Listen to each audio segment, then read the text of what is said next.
Sveiks, Gunār! Sveiks, Mihail! Šodien es gribu parunāt par detaļām pie fasādes siltināšanas sistēmas izbūves procesa, konkrētāk par pieslēguma profiliem. Un pirmais, ko es gribēju aplūkot, ir loga pieslēguma profils pie apmetuma sistēmas. Varbūt pastāsti vairāk par tiem profilu veidiem. Tiešām, loga pieslēguma profili ir aktuāla tēma. Protams, katrā ēkā ir profili. No vienas puses, jā, tas ir tāds atvieglojums darba veicējiem, lai veiksmīgi, blīvi un estētiski pieslēgtu logu pie siltumizolācijas sistēmas. Šī tēma nav viss tik vienkārši, tas nav vienkārši profils, jo ir atšķirības, pie kādiem logiem, kādus profilus mēs arī liekam. Parasti mēs redzam, ka šie profili ir balta krāsā. Šeit mēs redzam, ka profils ir pelēks. Varbūt vari pastāstīt, kāpēc tā ir, kāds pielietojums ir konkrēti šim profilam. Jā. Noteikti tas pirmais, kas varbūt ēkas saimniekam ir svarīgi, tā ir mode, ja? Jo modē mums ir melns tonis, ja? Bet melnam tonim ir arī, vai šim antracīta tonim saucamajam, viņam ir arī savi tehniski ierobežojumi. Protams, mēs mēģinām pielāgot profilu pie loga rāmi, lai viņš būtu tā kā saskanīgs ar to krāsu. Pārsvarā mēdz būt arī balti, bet no tāda dizaina viedokļa bieži arī izmanto melnos. Un šeit ir ļoti būtiska lieta. Melni logi vai tumšas krāsas, kā jūs zinat, ļoti saulē uzkarsti. Ja? Šī lineārā izstiepšanās viņam ir ļoti liela, līdz ar ko arī profilam ir jābūt izveidotam tā, lai viņš šīs deformācijas spētu uzņemt. Es redzu, ka šim profilam ir savādāka tā blīvgumija nekā parasti mēs redzam. Šeit arī ir kaut kāda speciāla feature paslēpta. Jā, tieši tā, Mihail. Ļoti labi pamanīja, tātad šis profils ir domāts. Ja mēs ņemtu palīgā tādu izvēles tabuliņu, kur nosaka kuru profilu, kurā loga iebūs situācijā un pie kāda siltumizolācijas biezuma un pie kāda loga izmēra, tad mēs nokonstatētu, ka šis te profils ir paredzēts vislielākajām kustībām, vislielākajiem logiem. Un, lai viņš spētu kustēties līdz visām izmaiņām, tad šis profils sastāv no divām daļām, kuras savstarpēji tiek savienotas ar tādu membrānu, kura nodrošina to, ka pie lielākām kustībām, ja gadījumā siltumizolācijas sistēma un loks attālinās viens no otra pietiekoši lielā daudzumā, tad tomēr viņam vēl saglabājās šī blīvēšanas iespēja. Kur šī membrāna pilnībā nodrošina to, ka tur nepūš vējš un ka tur nesit lietus ūdeņus iekšā. Ja? Tad šis profils ir divdaļīgs un viņam ir ļoti liels kustības diapazons. Papildus tam, protams, viņam ir arī šī gumīņa, kas nodrošina tādu estētisko skatu, lai būtu smuks tāds un glīts pieslēgums profilam. Jā, un šis skaitās tā kā A-klases profils, kam ir vislielākās kustība diapazona uzņemšana. Ok, lai parādītu, ka tas varētu atšķirīgi izskatīties dzīvē, mēs sagatavojam tādu stendu ar tumšo un gaišo logu rāmi uz pusēm, tad varbūt piesim un parādīsim praksē, kā tas izskatās ar dažādiem apmetuma toņiem. Labi. Mēs esam sagatavojuši nelielu stendu, kurš ir ļoti informatīvs. Protams, nepievērsīsim uzmanību detaļām pie loga montāžas, kas jāizdara pareizāk. Šim stendam mērķis bija parādīt, kā izskatīsies tumšais loga pieslēguma profils uz tumša rāmja salīdzinājumā ar balto rāmi. Un tāpēc esam sadalījuši logu divas daļas. Profilu iestrādes procesam ir vairāki posmi. Pirmais būtu atbilstoši sagatavot pielīmēšanas virsmu, respektīvi to attaukojot ar speciālu līdzekli.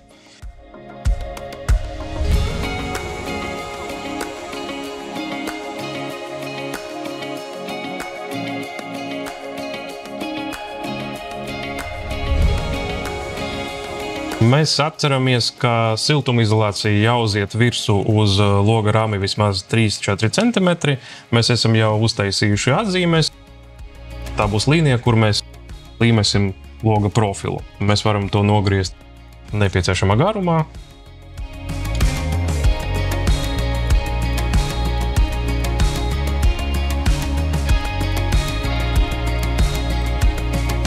Salīdzinājumā nogriezīsim divus profilus, gan baltu, gan peleku, lai parādītu starpību vizuāli, kā izskatās baltais profils pie tumša logu rāmja ar tumšu un gaišu apmetumu un kā izskatīsies pelēkais profils.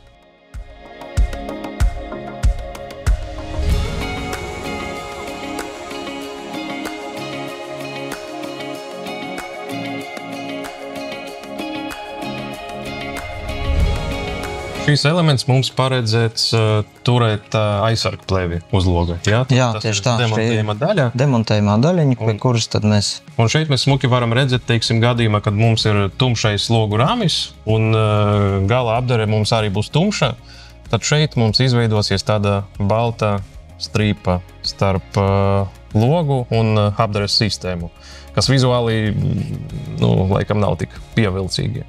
Savukārt tas ir ok ar gaišiem apmetumiem, jā. Tas diezgan labi sajiet kopā. Bet, teiksim, ja mums ir paredzēta apmetuma iestrādē, kam ir tumšais tonis, tad, protams, labāk piemeklēt risinājumu, kas vairāk sadaras pie tumšas apdares apmetumiem.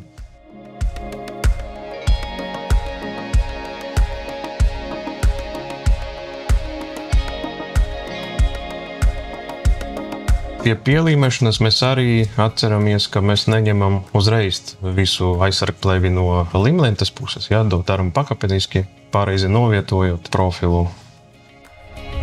Tieši tā. Būtiski, kas būtu, lai profils labi pielīmētos, tad atkārtojot, jā, mēs jau attaukojām, atzīmējam vietas, kur viņam jābūt, daļēji atvienojam tādu šo te aizsargplēvi, pieliekam starta punktu, un tad lēnā garā velkam nost un līdzinam un spiežam. Un svarīgi beigās ir stipri piespiest, lai šī līme varētu kvalitatīvi saķerties ar pašu rāmi, un tas ir jāizdara gana stingri, lai mēs nodrošinātu pilnīgu tādu līmes un rāmi adhēziju. Vienīgi, ko es varētu pieminēt, kas būtu arī svarīgi, logu ražotāji ir ļoti daudz, un logu veidi ir ļoti daudz. Ja ir kādi specifiski pārklājumi, vai alumīnija logi, vai koka logi, tur vienmēr ir jāizvērtē, ar kādiem attaukotājiem mēs strādājam, un vai vispār pie šiem rāmjiem kaut kas līp, jo mēdz būt tādas apdares plēves, pie kurām nekas nelīp, tāpēc tur tāds profils arī nederēs, tur būs pašuzbriestošās gumijas jautājums, tad tikai tā varēs atrisināt, bet tad tādiem standarta klasiskajiem logiem tur parasti problēma nav. Tas labi strādā gan ar baltu, gan ar peleku, bet... Vēl būtiski, ņemot vērā pašu profilu krāsu, līmēt viņus tikai īsi pirms iestrādes. Jo melns rāmis un šis te melns profils, viņi ilgstoši saulē stāvot uzkarst ļoti. Un tā kontakta līme, kas ir, viņai arī savas robežas, tur pie 70–80 grādiem viņi jau paliek pārāk mīkst, un tas profils vienkārši atnāks vaļā. Tā kā pēc būtības jebkuru profilu, baltu vai melnu, uz melniem visvairāk tas attiecās, mēs mēģinam līmēt īsi pirms viņu iestrādes armējošajā kārtā. Ja? Mēs neatstājam viņu uz nedēļu, uz divām, ka viņš tur vējā ļurinās vai kaut kā tur tā, bet maksimāli pēdējā brīdī viņus montējam tā, lai mums ir maksimāli laba kvalitāte beigās. Un tāds pats profils mums nāks arī no augšas pareizi. Un šo vietu mēs piegriežam 45 grādos, lai saiet kopā. Jā, protams, smuki ir salikt 45 grādos, jā, bet tīri no tāda tehniskā viedokļa var arī viņu slikt stiķī, izgriežot kaut kādu tur mazu elementiņu no tās smukās blīvgumijas, tā, lai viņš smuki tur iekļaujās tanī profilā. Tā kā dar griezt gan tā, bet svarīgi, lai mums stingri būtu savienotas šī te profila vietas, lai tur nebūtu spraugas. Rezumējot visu par šo profilu, ko mēs esam runājuši šodien, tad pirmais estētika, skatāmies, kāds mums ir loga rāmja tonis, kāds ir nobeigumā apdares tonis, tad otrs izmērs, jo logu rāmis ir lielāks, jo lielākas deformācijas ir, tad respektīvi šeit ļoti labi strādās tā gumija, ko mēs esam parādījuši. Un trešais tās stiences, ko tu minēji pie iestrādes, tad obligāti virsmas attaukošana, pirms mēs līmējam to profilu un daram to maksimāli tuvāk tam laikam, kad veiksim nobeiguma apdari. Iestrādāsim armējumu. Jā. Svarīgi ir armējumā, jā. Armējumu, jā. Tieši tā. Tad varbūt vēl viena tāda neansīta. Mēdz būt tā, ka paliek kaut kādu profilu gabalu pāri, un tad jautājums, kā man labāk stiķēt viņus. Vai drīkst stiķēt, vai nedrīkst stiķēt. Protams, no tāda tehniskā viedokļa labāk izmantot veselus gabalus visur. Mēdz būt ļoti gari logi vai kā, tad tas ieteikums būtu tāds, to stiķi veikt tā kā augšējā trešdaļā. Tā, lai tie visi nokrišņi, kas ir, lai viņi netiek uz to savienojumu vietu, bet lai viņi atrodas maksimāli augšējā daļā. Rezumējot par to savienošanu, tātad, ja varam, maksimāli lietojam veselus gabalus, ja jāstiķē, tas tiķējam augšējā trešdaļā, un stiķa vietas ideālā gadījumā mēs kādu mastiku aizpildam tā, lai pilnībā nodrošinātu to, ka šī vietā nav nekāda pārāvuma.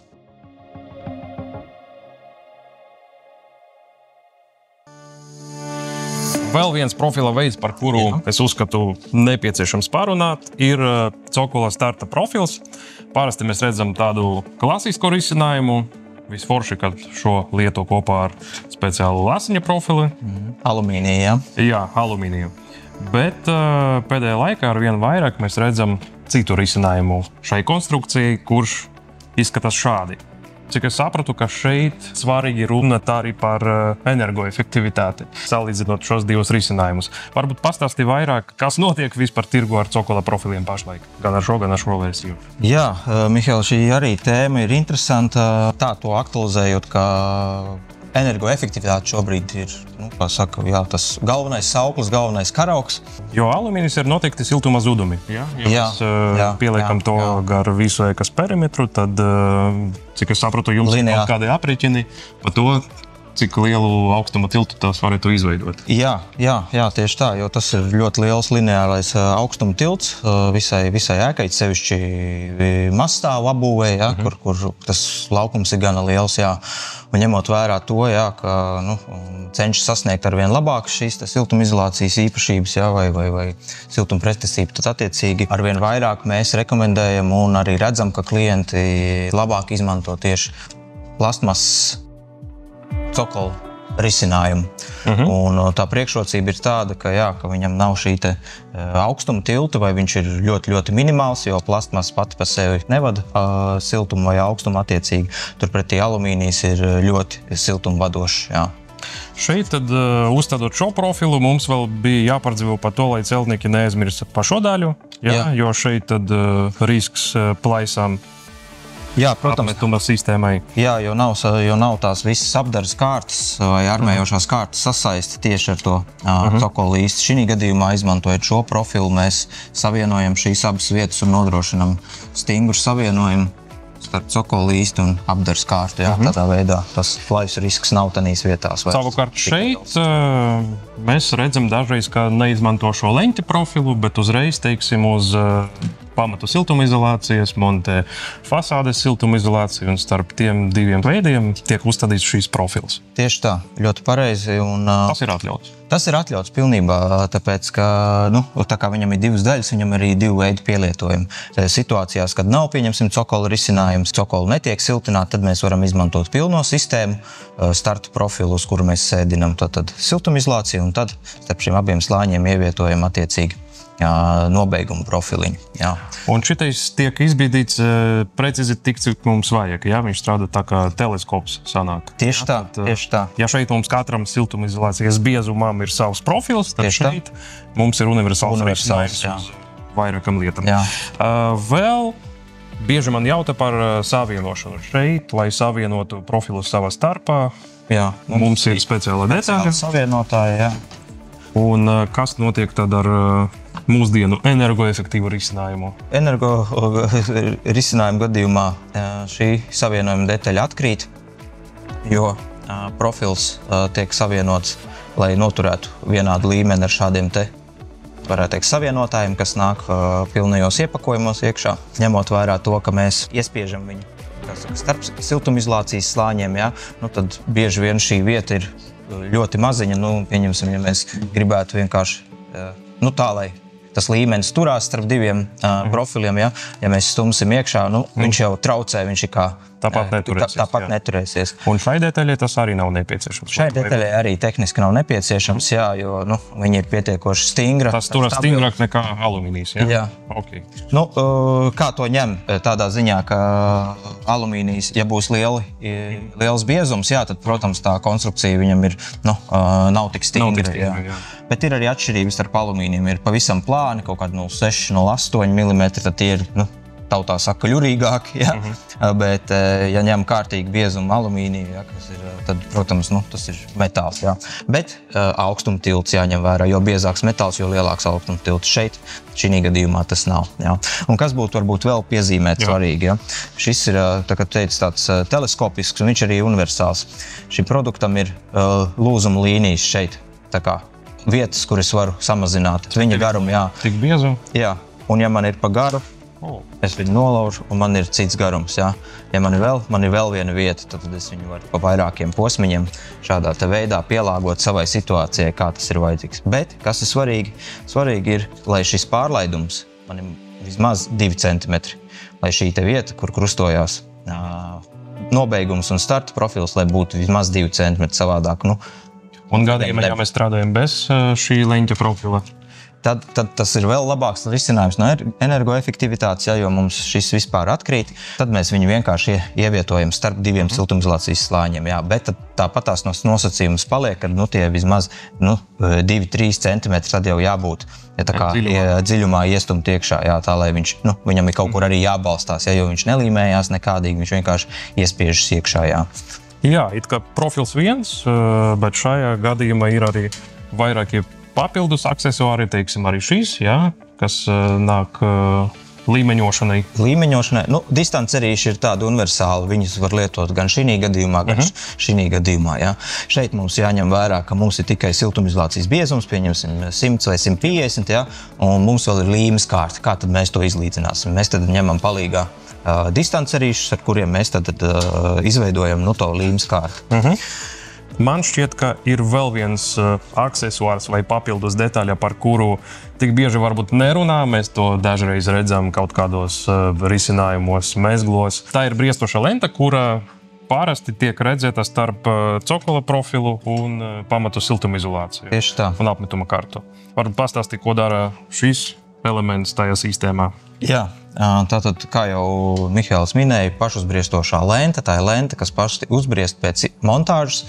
Un tā ideja, kā jebkuram vai loga pieslēguma profilam, vai šeit šī mezgla izveidē, vai jebkurā citā savienojumā, kur siltumizolācija sajiet kopā ar kādu detaļu, būvdetaļu, tas uzdevums ir nodrošināt lietus blīvumu, lai netiek nokrišņi iekšā un lai arī nebūtu gaisa staigāšana.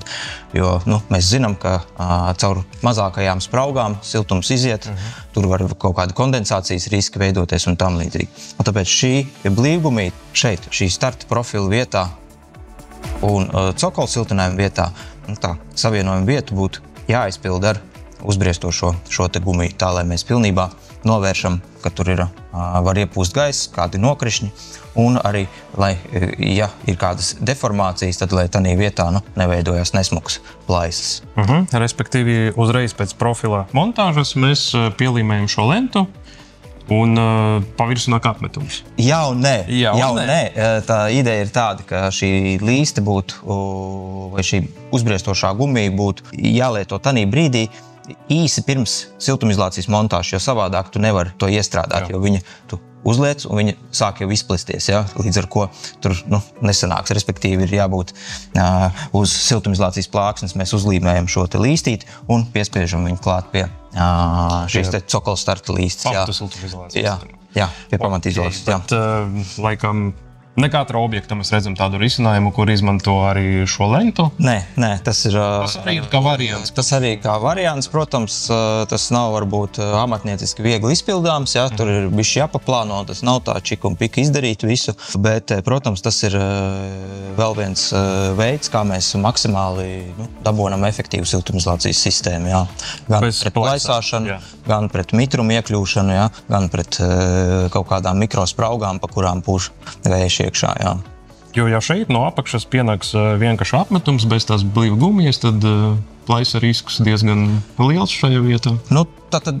Tad jā, tas nobeigums ir tāds, kāds viņš ir. Pieņemsim, ja viņš ir ļoti zems, tas cokols kā 20-30 centimetri, tad tur neviens katru dienu nelieksies apakšā un neskatīsies, ja neviens. Bet tur ir lielāks risks, kad ir šļakatas, kas no sniega, no lietus visu laiku, tad tas tur var iekļūt iekšā, jā. Ja ir kāds jau augstāks cokols, kur ir vizuāli redzams, tad, protams, tur ir jāpiedomā pie tā, jā. Ne tikai blīvgumu iemontēt, bet arī kādu nobeigumu profiliņu iestrādāt iekšā, jā. Šis te saucamais ātikas profils, bet viņu, ja pavisam mēs glauni gribam izdarīt, tad mēs varam zem cokola šādā te veidā vēl pievienot šo profilu, un tad man ir pavisam elegants nobeigums šī vietā. Ja vajag optiski tādu skaistu risinājumu, un tas cokols ir ikdienā redzams. Jā, jau tas cokola pieslēgums mēs būtu dažādos augstumos, un mēs viņu varam vairāk vai sliktāk redzēt kā kāds gadījumā. Un tagad mēs parādīsim praksē tās lietas, par kurām esam tikko izrunājuši. Mēģināsim schematiski parādīt tas lietas, par ko esam izrunājuši par cokola profilu, tad respektīvi. Ja mums ir alumīnija cokola profils, tad būtu aktuāli izmantot briestošas lentes risinājumu pie pamatu siltumizolācijas iestrādes. Tad kā mēs to darām? Mēs jau esam iestrādājuši putu līmi, ar kuru pielīmēsim pie šīs imagināras sienas savu siltumizolāciju, un tad otrais posms būtu pielīmēt briestošu lentu uz ārējas malas. Uz ārējās malas, tieši tā. Un tas jādara diezgan ātri. Jādara ātri, siltā laikā tā gumija uzbriest tā kā ātrāk no savas pozīcijas. Šeit jau viņi ir saspiesti, sakompresēti uz kādiem 2 mm, viņi izplatīsies beigās līdz 7 mm. Kādu mēs gumiju pielietojam, tas ir, kā saka, pēc situācijas, bet pārāk liela nevajag. Tā 3-7 mm tas diapazons, kur viņi var darboties, tad būtu tāds optimāls, Nomēram garumu. Redzam, ka viņi ir sakompresētā stāvoklī, un tad darbojamies, kamēr viņa nav pilnībā uzbriedusi, jo tādā ciešā šaurā vietā mēs nevarēsim viņu iespiest nekādīgi. Aizslēdzam blīvgumiju, jo savādāk viņa, ja nebūs nofiksēta, viņa turpinās jums izplesties un beigās būs iespiest grūti atpakaļ savā vecajā pozīcijā. Piefiksēsim. Piegludinam.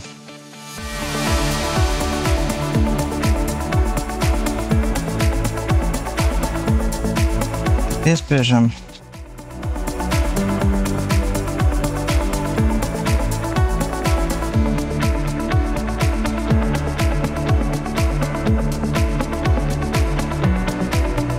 Gumija ir savā vietā. Mēs redzējām, ka gumija uzbriest.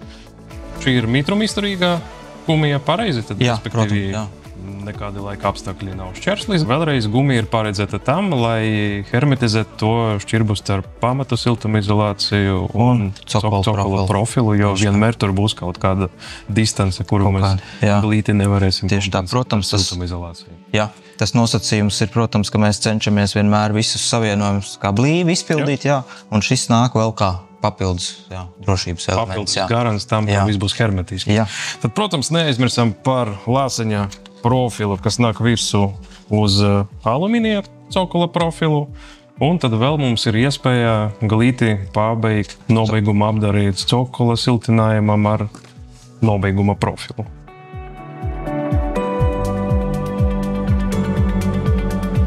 Runājot vēl par šo atsevišķo elementu, kā cokola nobeigumu līs, tad saistībā ar blīvgumijas izmantošanu gribētu pieminēt to, ka blīvgumijas izmantošana šī gadījumā nav iespējama, jo, lai iemontētu šo profilu, fasādes siltumizolācijas slānim kopā ar cokola izolācijas slāni ir jābūt cieši saspiestiem kopā, lai man praktiski nebūtu nekādas spraugas, lai es varētu šo profilu ieķīlēt starp 2 siltumizolācijas slāņiem.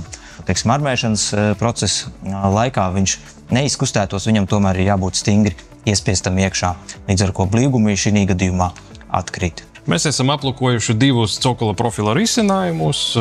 Viens ir alumīnija cokola profils, un otrs ir tas energoefektīvais divdēlīgais profils, par kuru esam runājuši arī iepriekš. Tad, ja mums šeit nebūtu cokola profils, tad šī cokola daļa būtu vienkārši jāieslidina starp siltumizolācijas slāņiem. Un šī daļa atkal paliek kā sliede. Viņu var izmantot, var arī neizmantot. Iztikt bez šī profila. Jo viss, protams, maksā naudu. Šis elements arī maksā. Ja mēs cieši izveidojam šo savienojumu starp cokola siltinājumu un fasādes siltinājumu, tad mums atliek vienkārši iestumt viņu iekšā starp šiem te abiem siltumizolācijas slāņiem. Līdz ar to mēs arī mazinām kaut kādus riskus, kas ir saistīti ar siltuma zudumiem. Jā, tieši tā, jo mums nav šīs detaļas saskara ar sienu. Alumīnija gadījumā augstums viss tiek ievadīts iekšā uz sienu, Un tur tad veidojas šis lineārais augstuma tilts visā karumā. Lielām ēkām kopsumā ietekme nav liela, bet uz tādām privātu mājām tas tomēr ir liels perimetrs, kā saka, un liela ietekme.